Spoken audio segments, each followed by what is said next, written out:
This is the first Indophile here. I am a regular at Caroline's. I was a finalist here on New York's Funniest Stand-Up, which was in November of last year. They had 10 finalists as part of the New York Comedy Festival, and I was one of them.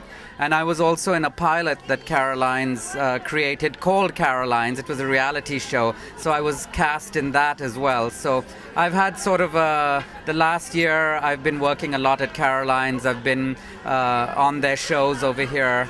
So it's sort of like, I love working with them, so I've culminated into bringing a show here, and this is the show.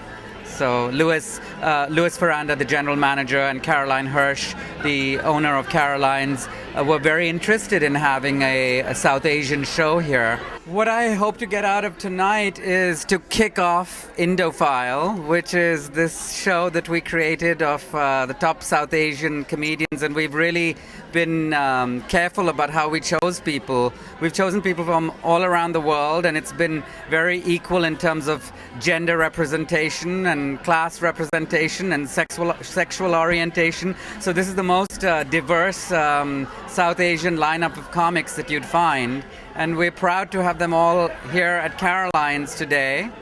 It truly is diverse in many ways. I mean, people's politics are different, people's viewpoints are different, their backgrounds are different. Even from a class perspective,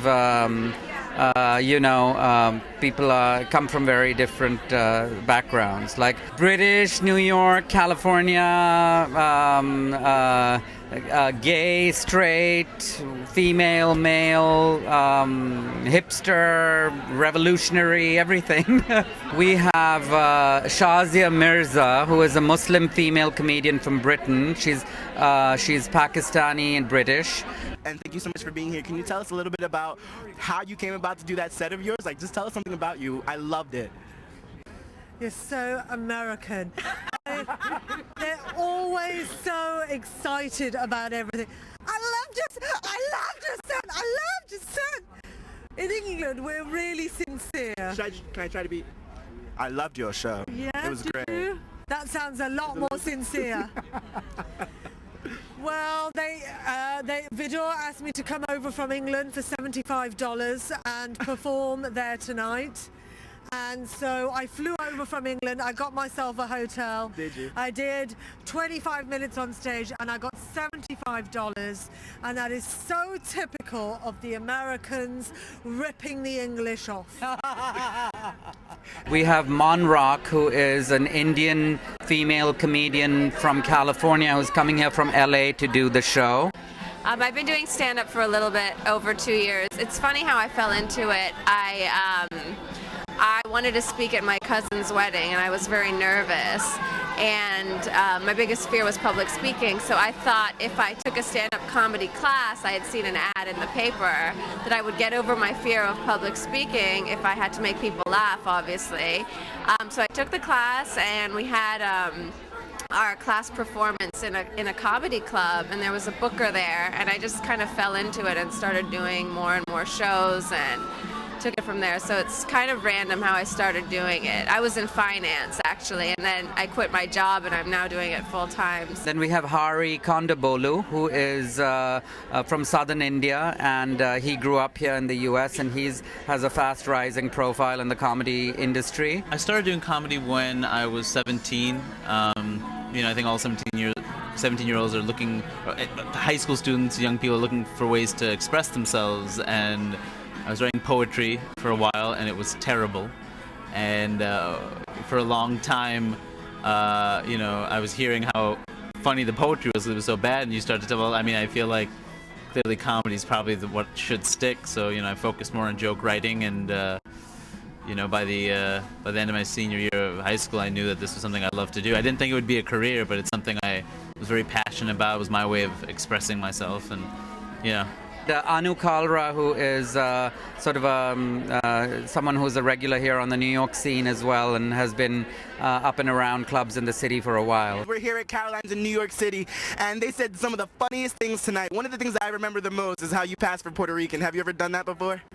You gotta do what you gotta do. That's all I gotta say. Exactly. Now, as a comedian, what are some of the things that you try to tell or get across to your audience? I just want to talk about life. When I do a normal set, I just talk about life. When you do an Indian set, Okay. brown set, they want to hear about little brown jokes. A little brown set. I really like to talk about life, though. Okay. No matter what it is. And what are the more funnier aspects of your life? I know you just mentioned about your parents and lots of different things. What really brings you back to you? I'm a different type of Indian. I'm that one Indian that went down the wrong road, maybe. Oh no. Maybe got in a little trouble with my Okay. life. Went to jail a little bit. Prison a little bit. So maybe I have a different point of view than the rest of the guys on the show, the rest of the ladies on the show. Gotcha. But I have that aspect of where we grew up in America and how things are different, and how some of us are rebellious. It's true. You know? It happens that way. So we have quite an interesting lineup, and nobody sounds like the other one. So everyone's going to be very different. And Engendered has helped to make this event possible, and so it fits in with the whole gender and sexuality and religion and minority mission. So that is what we hope, is to get that message across in a hilarious way. Fashion, humor, and food really break down barriers for everybody. It brings everyone together because everybody enjoys that. Greetings to everyone. My name is Ryan Holder with Studios Jane S. I have the esteemed privilege to be here with one of the queens of Engendered. I'm Maina Mukherjee. I'm the artistic director for Engendered. So many wonderful comedians. What made you put such an event like this together? Well, I think comedy breaks so many boundaries, and there are so many things that need to be talked about today, and the best way to talk about it is through comedy. You saw how the comics reacted. I think they loved the crowd. I think the people wanted to hear them. There were important issues being talked about, and everyone had a fabulous time. Especially having this event was to break all the stereotypes of race, and there were a lot of racial jokes being made, and it made everyone feel so comfortable. Can you tell me about why you wanted to feel like you needed to break through that boundary? Well, I think being a minority representative, Engendered sort of really is trying to make visible the South Asian in America, and it's an important ethnic minority, and I think that they've been the butt of and the receiving end of jokes for a very long time. So this is their own space. They get to make a couple of jokes about other people that they live with over here. So. Have a good one.